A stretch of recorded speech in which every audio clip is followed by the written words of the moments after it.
This is where I began.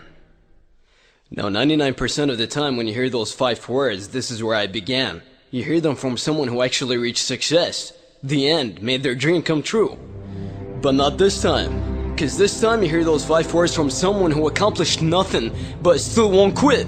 See, I accomplished nothing yet because I got unlucky, I got misfortunate, I got to be in the wrong places at the wrong times with the wrong mindset. I have best friends that I love like brothers who turn their backs on me, and I'm getting older and older, but all these obstacles are simply not enough to stop me. My moral of the story is, when you face obstacles, you need to keep in your mind that these obstacles are like fireballs coming to destroy your dream. Now, do you choose to become a fire and roll over those fireballs, or become a loser and let those fireballs roll over you?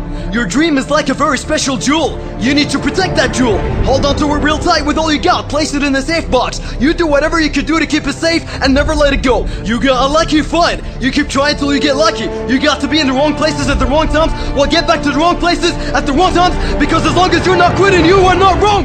You will get to a point where you can't keep going no more. But the moment you cross that point is the moment you become different than others. Don't think less of yourself, because with your power as an individual, you can fly over the universe, and the sky is not the limit.